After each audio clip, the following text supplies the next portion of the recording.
Hello viewers, you are welcome to yet another edition of the program Guest of the Week, coming to you from the studios of SVTV, Standard Voice Television in Gusau, the capital of Zamfara State.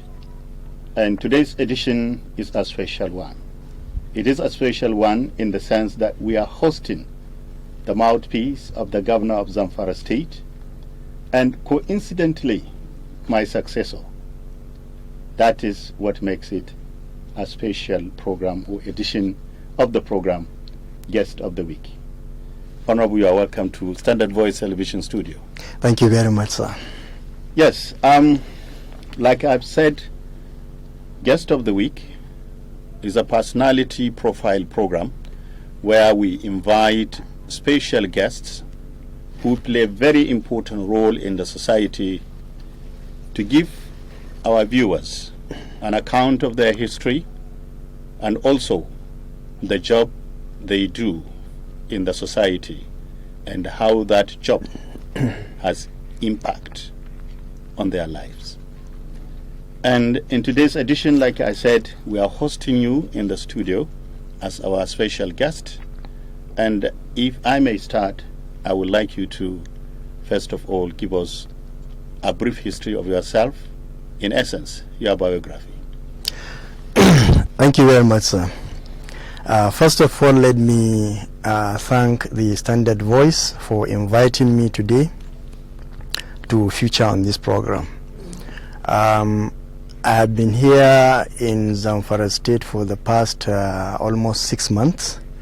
I came here as a senior special assistant, but by the grace of God, about 2 weeks ago, His Excellency, the Executive Governor of Zamfara State, Honorable Dr. Bello Mohammed Matawalle Maradu, made me the Special Advisor on Public Enlightenment, Media and Communications. My name is Delano Bappa, and I hail from Azare town of Katagum local government in Bauchi State. I was born on the 27th of September 1965. That is roughly about 54 years ago. And I attended my primary school in Azare and later proceeded to secondary school in Ningi. I did my primary school between 1973 and 1979. And in 1979, I moved to Government Secondary School Ningi, also in Bauchi State, where I spent 5 years. That time it was 5 years in secondary school, not 6 years as is obtained today. And I completed my secondary school education in 1984. Then I proceeded to Bauchi College of Arts and Science, where I studied IJMB, that is Interim Joint Admission and Matriculation Board, IJMB, and took my examination there after 2 years. And unfortunately, I couldn't get the required points that could take me to the university. So I had to, because my GCE that time was good enough to go into the university, I had to sit and write the jump that time. So I moved to University of Maiduguri, where I was offered to study mass communications. That was in 1987. I studied mass communication for 4 years. I graduated from University of Maiduguri in 1991, and thereafter I moved to the mandatory 1-year National Youth Service Corps, and I was posted to Oyo State. That time, if you remember, it was in 1991 that new states were created by the administration of General Ibrahim Babangida. So Oyo State was split into two that time. So Osun State was created. We did our camp in Ede, which is now in Osun State. So both Oyo and Osun, we are posted to Oyo, but the state was split. After our camp, some of us were posted to Oyo, some to Osun State, and I was posted to Oyo State. In Oyo State, they posted me to Staff Development Center. It's just like a staff training center in the state, inside Ibadan, to teach there. So they gave me 2 subjects, to teach English and also to teach communication arts. This is what I taught for 1 year. And after my mandatory service, I came back to my state, Bauchi, where I sought for employment under the Bauchi State Publishing and Printing Company, BPPC. That time the company was publishing 2 newspapers, the Trumpeter newspapers, the English, and then the Hausa version, which is Kakaki newspapers. And I was a reporter there. After 3 months of reporting, the editor posted me to Government House to become the Government House correspondent for the newspaper. I worked there up to 1995, where I left the Bauchi Publishing and Printing Company and got another employment with the New Nigerian newspapers. And after I got the employment in Kaduna, within very short time I was posted back to Bauchi to become the Bauchi State editor of the newspaper. I have worked there as the correspondent of the newspaper. Briefly, I was posted to Plateau State, and later I was transferred back to Bauchi again. And I continued as the reporter in New Nigerian State editor up to I started with New Nigerian 1995 up to 2008, when I was made the bureau chief for the northeast of the New Nigerian newspapers. And just 2 years later, I left the New Nigerian newspapers and sought for employment with the Abubakar Tafawa Balewa University as a public relations officer. I see.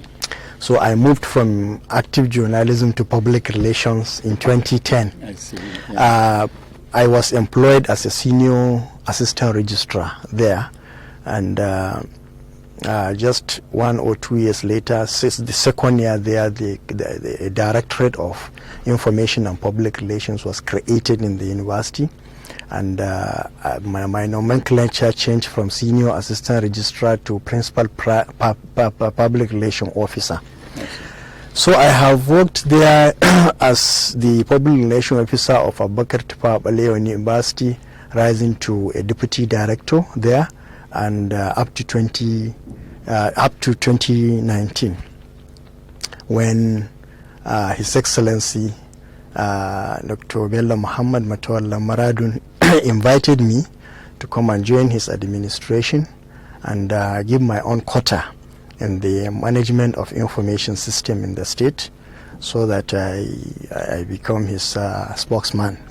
And since June 15th, 2019, I have been here in Zamfara State working with His Excellency, and as I have said earlier, I have come as a senior special assistant, and just 2 weeks ago, when the cabinet was formed, I was elevated to the position of special advisor, of which I have started my job so far.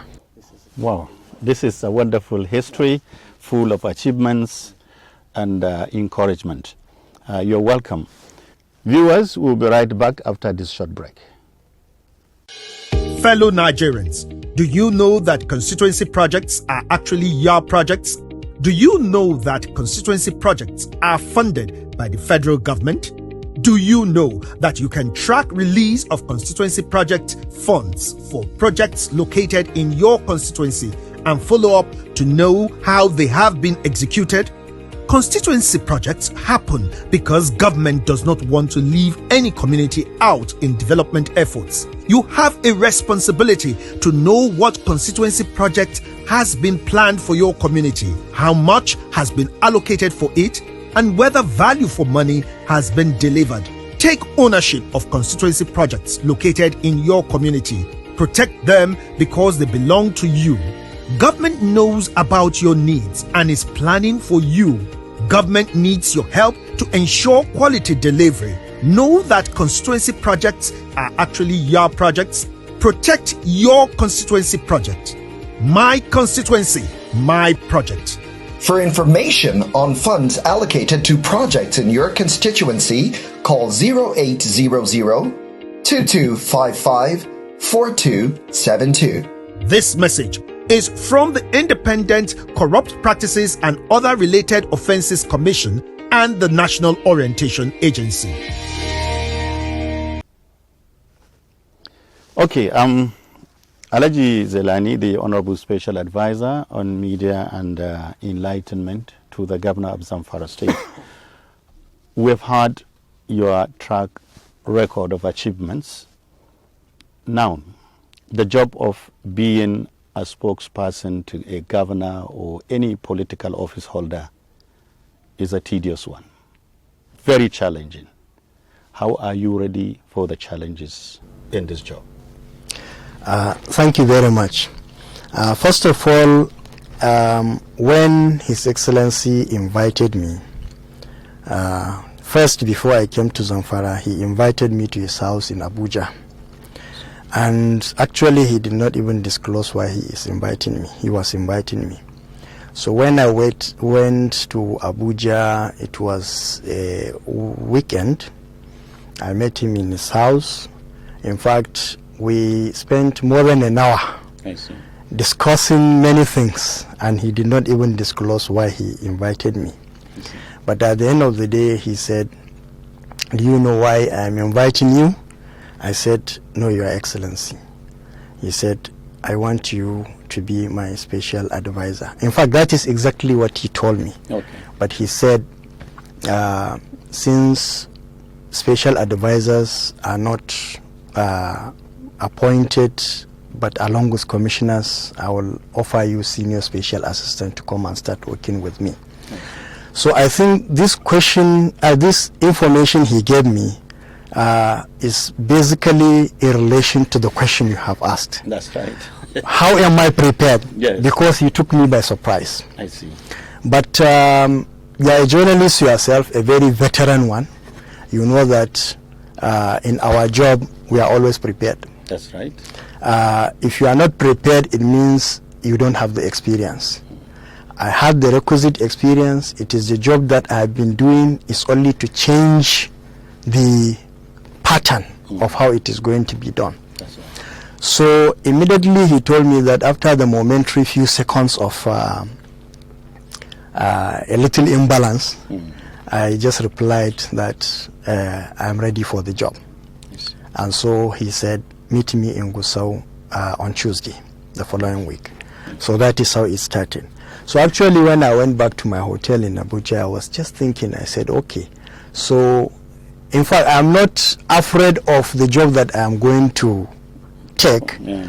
I am thinking of how am I going to strike a balance between what I am doing today and the new life I am going to pick up. And quickly, under normal circumstances, if you are able to settle your family issues, I think you will be mentally prepared to take up the job. This is the first step. And secondly, what I was thinking is, okay, I'm meeting a very new environment. Why I mean a new environment is, in my life, I have never lived in Zamfara State before. Yes. So I know less people there. So I'm going to work with people I don't know. So I have to learn who they are. I have to learn living with them. I have to learn their psychology. But in fact, it was even my wife that was giving me more impetus. She said, what are you thinking? After all, Zamfara and Bauchi are the same. You are going to meet Hausa people. Yes. You are going to meet Muslims. That's right. You are going to meet people who eat tuwo like you, fura like you, go to market like you. Yes. So what is different?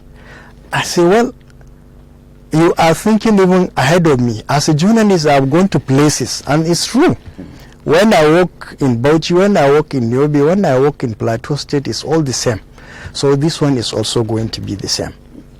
So exactly these are the minor challenges I started thinking. But when it comes to the job itself, I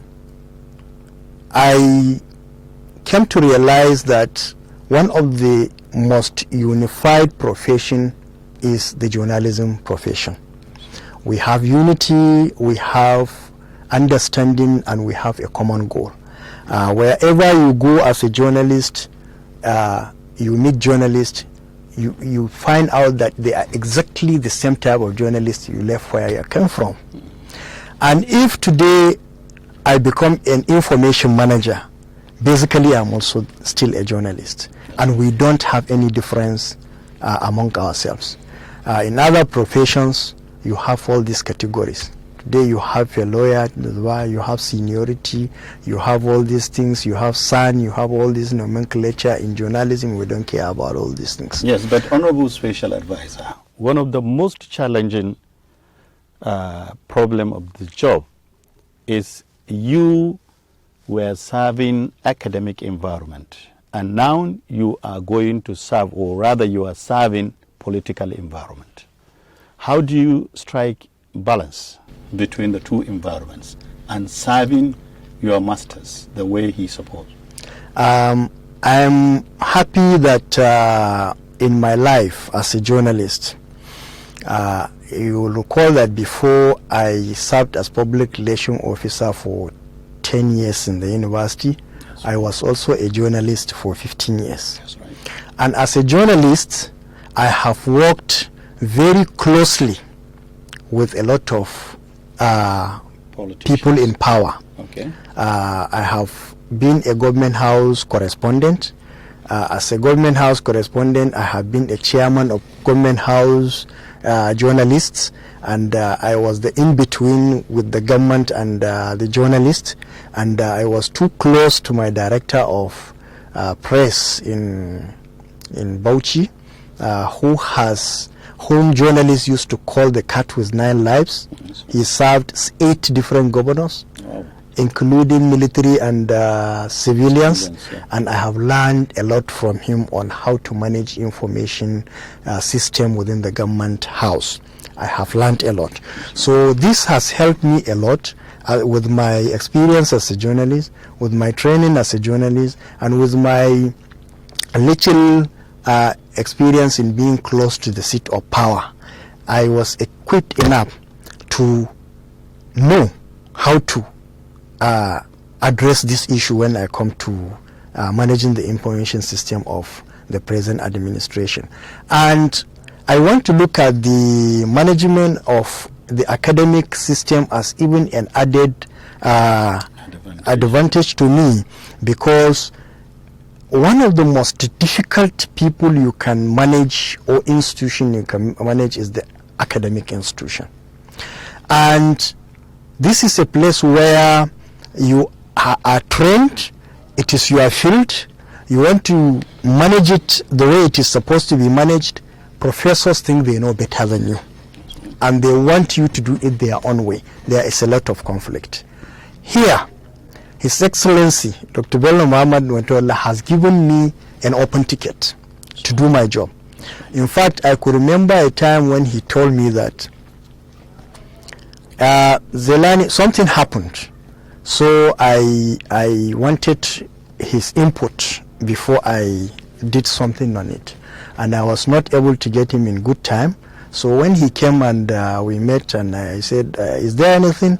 Then I told him, yes, this is exactly, and I want your input before I put what he said, do you have to wait for me before you do your job? You take care of issues. Like he said, please go ahead and do anything. That all I want is results. That's right. And under normal circumstances, when you have a leader like this, the challenges are less, because at any given time when something comes, you can take a decision, and when you take a decision, all you need to do is to explain why you did this. Because under normal circumstances, when you have taken a decision, it could backfire, it could be wrong, because we are all human beings. So That is what mostly people fear. So they always want that directive first, so that at the end of the day, even if it backfires, at the end of the day, they know that they are acting on instructions. But this is an opportunity given to you to do your professional job. And somebody believes that you are there to promote him, not to destabilize his administration. So since he believes in you, you take the decision, and that is exactly what is giving me the peace of mind when I'm doing my job, especially in the last 2 weeks. Right now, His Excellency is not in the country, but we have been doing so many things. It's only to relate to him. This is what I say is good. Okay. This is good. Now, journalists are some of the most difficult professionals to handle or to manage. How are you ready to face the management of journalists in Zamfara State? As I've told you, because I was one, and I am still one. And wherever I go, I find so many among those whom I have known before. And because of what I have done before, those who are there will give you the respect because they know you are from one of them. And the first thing I did was to call for a meeting with all the categories of journalists we have. We have the correspondent chapel, we have the government house crew. We all sit down, and I had told them exactly how I want to go about doing my job. And I told them what I expect from them. And I asked them to give me their input of what they expect from me as well. And we have openly discussed, and we have understood ourselves. And I believe this is the basis of mutual relationship. When before you start, you put out your expectations, and your colleagues also put out their expectations. So at the end of the day, I believe you will all work towards trying to satisfy one another. After all, we are all here to serve the people, not the government. Because if we are reporting the government, we are reporting it for the people to know what the government is doing for us, so that they can give it support. And if we are reporting what the people say, is for the government to know what the people are thinking about and their expectations, so what the government is supposed to do. So my own is to coordinate, is to give direction to it, is to help my principal to be on the right track, so that whatever the journalist report is positive to what he is doing, and also positive to what the people are doing. So actually, this is the vision I want to take, and I want to make sure that I bring the journalists at all times close to me. I've always told everybody my doors are open, and I want their doors to be open also to me. Even at night, you have the liberty to access me on phone. You have the liberty to access my house. You have the liberty to access my office, and I will from time to time access your office also, and to listen to all your demands and expectations, so that together we continue to achieve what we want to achieve. That is the best for the people of Zamfara State. Okay, now coming to the real job. Your government is now faced with so many crises. For instance, members of your political party are becoming aggressive against your governor. How are you managing this crisis? For instance, some of the cabinet members have decided to quit their jobs, and that has put the government in a crisis. It's not a crisis. And when you say some of the cabinet members, let me just take a few minutes to make certain explanations. What I do know is, out of the 19 commissioners we have, only one commissioner rejected his offer because of political reasons. But the second what one, are the political reasons? well, what he advanced is that, well, that's what he claims. He was the campaign director of the governor before he became a governor, and he claimed that they have made promises to people, promises he didn't mention, and these promises were not fulfilled. Secondly, the other issue is personal, that he was sick and he was abroad, and the governor did not show concern about. And I think these are issues that are more or less personal to him. But the issue of promises he's talking about, I think I issued a statement immediately after he made that press conference, that since he was unable to mention the promises the governor has made, let me tell him the promises the governor made before he became a governor. And even after he has become the governor, these are the promises. And the promises are only two. One, he promised that he is going to bring sustainable peace to Zamfara State. And two, he is going to provide the basis for quick and speedy development for the state. And the whole world has acknowledged that peace has reasonably returned to Zamfara State. And all the indigents and those who are in the state, every citizen resident in Zamfara State, and even those outside, all the government now is to support that administration to sustain the peace that has been achieved. And secondly, the issue of development. As I have said, the governor cannot start awarding contracts and so on and so forth until he puts a cabinet in place. He has just put a cabinet only 2 weeks ago. All the contracts that were awarded by previous cabinets are still ongoing. The only ones that are not satisfied are the ones that were rejected. Can you tell us some of them? Yes, they have been already announced here during the first council meeting of the cabinet. They have announced the revocation of 3 contracts.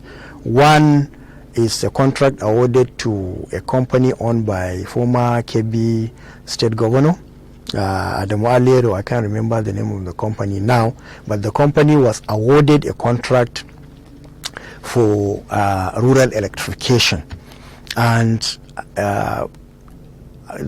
considering the amount of money given to the company and also the level of work done and the stagnation of the work now, the cabinet decided to revoke the contract and ask the company to refund the excess money that is paid to the company, which the work was not done.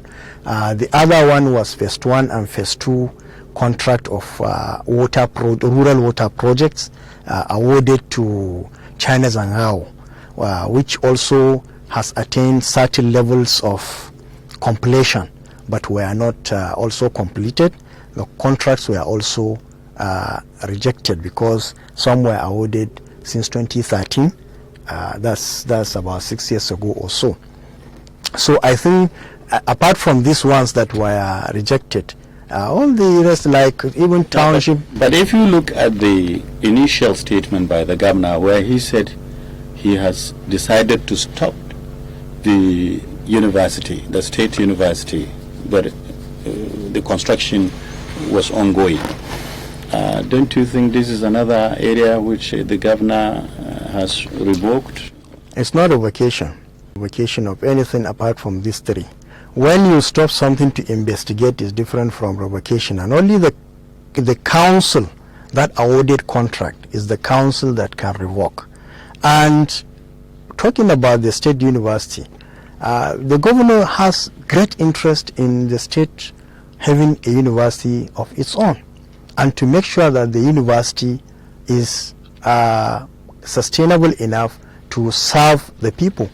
If you could remember, some 2 or so months ago, or 3 months ago, he was in Abuja and had a meeting with the TED Fund executive secretary, and he had to make a very special request, of which TED Fund now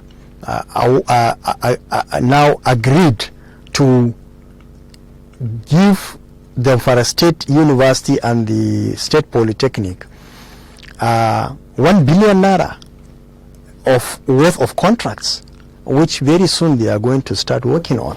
So in essence, the university will be going. The university is still there. Okay. Yes. All right. Now, one other problem that the government is facing is the revocation of lands that were allocated to previous governors and other farmers in the state. What brought that? Yes.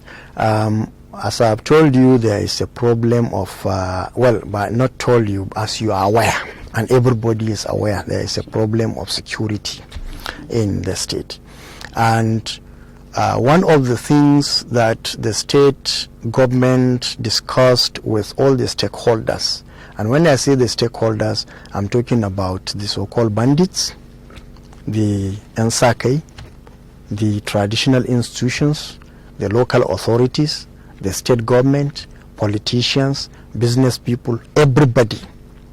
How can we sustain the peace that we have gotten? How can we get better peace? Because you can't be 100% peaceful, but how can we have a better peace and continue to be peaceful? We have to look at some of the problems that created these problems. And one of that problem is the lack of these cattle routes, and where the Fulani can freely graze their cattle, and so on and so forth. Then the government realized that some previous leaders have allocated expanse of thousands of hectares of land to themselves, to friends, in fact, all the land that is all over the local governments are one way or another owned by few individuals, and nobody is using them, but they have become ownership of. Now, under normal circumstances, there has to be some procedures that have to be followed, where you can be given land enough to do what you want to do. If it is a company you want to build, if it is a house you want to build, if it is a farm you want to farm, or if it is simply you just want to own it, because there is a limit. Normally they will give you a time frame of which if you don't develop it, it can be revoked. But the Buhari administration has the intention of making food, local production of food across the country. And some of these farmers, including the previous leaders, are saying that these lands are meant for the expansion of food production in the state. Don't you think the decision by the governor is detrimental to the Buhari decision to increase food production in Nigeria? Show me where these lands that are revoked have those kind of farms promised, which the government has revoked. You see, somebody will apply for a land to farm it. After 10 years, no farming activity is taking place there. Some of this land have been barricaded and no activity is taking place there. There is no justification to it at all. But anybody who has an economic activity to do on any land in the state, I want to assure you that this administration will never deny such person or group of persons or companies the opportunity to go and develop that land for economic activity. The problem is some people have already barricaded some areas and made it their ownership, and they have taken decades without using them, and they are stopping other people from using them. And I think it is unfair to do that. So it is an opportunity now to redistribute the ownership of land so that everybody can benefit. Farmers can benefit, the grazers can benefit, we have cattle routes, and so on and so forth. Okay, viewers, you are still watching Standard Voice Television and you are watching the program Guest of the Week. And today our guest, who is a special one, is Zelani, who is the Special Advisor to Governor of Zamfara State, Honorable Dr. Bello Muhammad Matawalle, as on media and enlightenment. We will be right back.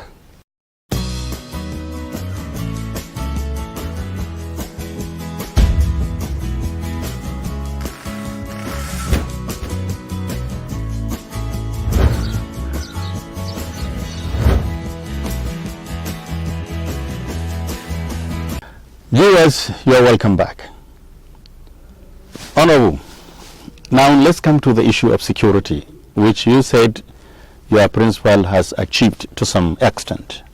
But recently there was a lot of complaints, especially from members of the Special Committee on Security set up by the governor on non-implementation of the recommendations made by the committee. What is your take on that? First of all, I would like to acknowledge that I have heard those complaints, and those complaints were coming from so many people who did not understand the magnificence of the problem at hand. But my major worry is when one of the members of the committee now also joined, and in the media he was talking about the lack of intention on the part of the administration to implement the recommendations they have made. I think I also made a statement on that immediately after, and the issue is this: a committee was put in place by the administration to look at the problems that created the insecurity we had in the last many years. Then to look at the happenings within this period of acute insecurity. Then to proffer solutions to the problems, and also suggest how to prevent them from happening in the future. This committee has made a report. If you see the volume of that, even just the summary of the report is more than 100 pages. Just the summary of the report is more than 100 pages. And the chairman of that committee divulged some of the recommendations they made. And some of those recommendations he made are what actually trigger people very anxious as a result of one reason or another that it should be implemented, such as the committee indicted some 5 emirs and recommended for their discipline, and so on and so forth. And some people believe that such rash decisions must be taken immediately. That is the solution to the problem. But what is holding the governor in the implementation of this? I'm coming to that, sir. So actually what the government is doing is what you already know, because you were also in government. A committee is not an authority, it is not a government. It can only make recommendations. When it makes recommendations, such volume of recommendations have to be studied by a special committee, again, to be set up by government, that is to produce a white paper. A process has to be done. You have made your own researches and you have come with information. This all information has to be studied, where the government will now be advised on what to do on that recommendation. And that advice has to take into cognizance the rights of all involved, so that at the end of the day, what decision government takes does not infringe on the right of one or the other. And what is the far-fetched implications of all the decisions that are, all the recommendations, if they are taken as decisions of the government to be implemented. But the governor promised that whoever is involved will be surely dealt with. Exactly. Why shouldn't the governor punish these traditional rulers that were indicted in the report? You see, you are coming to the same point. The issue is not about punishments. The issue is about correcting the problems. The report contained, people are not even talking about it. Right now we have IDPs that are over 217,000 in the state. More than 6,000 women were widowed. More than 6,000 people were killed. Not natural death, but as a result of the banditry. More than 25,000 people, children, are orphaned. But honorable special advisor, So, you see, the governor has started implementing part of the reports. That's what I'm going to which it is part of the report that he revoked the land. That's what I was even going them. to say. That was what I was going to say at the end. Okay. Because there are, even that time when the governor was receiving the report, he said it, that we are going to start implementing this report where it is appropriate to start. Then where it is the state government that will now take the decision, we will do it after the necessary steps are taken. That is what I have just explained to you before we come on white paper. And there are others that are even beyond the decision of the state government. For instance, there are military people who were generals and so on and so forth that were recommended by the committee for court-martialing. There are so many areas where it is only the federal government that can take a decision. The governor assured that all those areas also, after they are studied, they will be forwarded to the federal government for appropriate action. So I think people should not be so hasty as to force the government to take decisions that may backfire or create more, compound the problems on the ground, because this is something, is a chain of activities that have been taking place for years. So we have to study them and see the implications and how the decision of the government will not upset the apple cart. Okay, honorable special advisor, one question again is about the opposition. The opposition decried that the government of Matawalli are infringing into their rights of voicing out their opinions, infringing into their rights of assembling to discuss issues of their common interest. Why is your government doing so? Why has it done that? For instance, some of the opposition members are now in the custody of our prisons following a directive by the governor for those people to be detained, undergoing the legal processes. Don't you think this is denial of their right? Let me first of all correct this impression. His Excellency did not direct anybody to arrest anybody. There are two people, to the best of my knowledge, who were arrested by the security operatives as a result of issues, not political, but issues that have to do with security.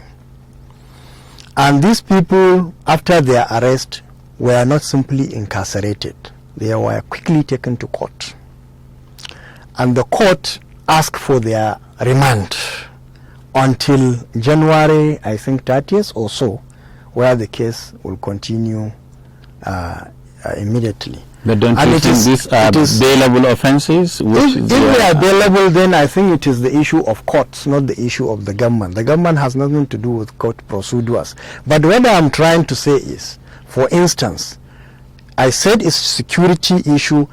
For instance, let me give you example with one of the people arrested.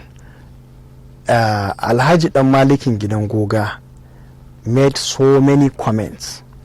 The comments he has made, so many were detrimental to His Excellency and his administration. That is why people thought he was arrested because of those reasons, but not necessarily so. This is the same person who, in the statements he was making, he alleged that, or he simply said, there are more than 3 million guns in the bush. And if today I am the commissioner of police or director of SS or whatever, I will take interest in that. You have to come and explain to me about 300 guns in my state. But what about the 5 social media handlers that are arrested and detained in the prison? And they are not taken to court. Well, no matter whatever, I don't think the press should be denied the opportunity to say. You see, it's not a denial. The question is, what charges are they taken to court? Because as far as I'm aware, there has been never a time this administration ordered the arrest of any journalist or social media activist and being incarcerated. And you can agree with me that what we have on the web today, what we have on the social media today, the volume of criticism against this present administration and from known people can testify to you that His Excellency has no intention of stopping anybody from sounding his voice or saying what he wants to say. Some of the things that are put on social media are completely unprintable, and we see them, and he is aware of them, and some of them he knows them personally, and he has never ordered for their arrest. If the security arrest anybody, then I think the best thing is to ask the security why they were arrested, and explanation will be given, just as I've told you about those who made security implicative statements. Okay, finally, Honorable Special Advisor, many journalists are complaining that the governor, after spending 6 months in office, has never one day invited them for a closed-door meeting or interactive session. Why is it so? Who? Politicians? I mean the journalists. Oh, journalists. Yes. Okay, I think we have discussed this. Just in our last program, and I was trying to explain to the journalists that, number one, the governor in the last 6 months is simply a governor but not a government. It's only 2 weeks ago that a government was put in place. All the governor will be telling you are his own intentions, but are things he couldn't implement. That is why you could see you could not even award contracts, because you want to follow procedure that only the cabinet can do that. And today you have all the commissioners in place. Everything that is there for the government can be addressed by the commissioners. But from time to time, it is always very important to also interact with the governor. Not necessarily because he's going to tell you anything different, but because it is good to interface. And this I understand. And I have been assuring the journalists that this is going to be instituted, where from time to time His Excellency will be interfacing with journalists. But the most important thing is, if you are a journalist, you don't really need to see the governor all the time. What you need is the information you want. And I've told them I am always available. Even before we had a commissioner, I am always available, even if it is not about His Excellency, about the government in general. And all the journalists that have been meeting me, there is none today that will tell you I have turned him down. I will provide him with information, and where I cannot give him the information, I will try and source it where the necessary information will reach the public. Okay, viewers, this is where we have to end the program. And on behalf of the Special Advisor, I'm Ibrahim Dosara saying bye for now. And Honorable, from you. Thank you very much. You're welcome. Thank you.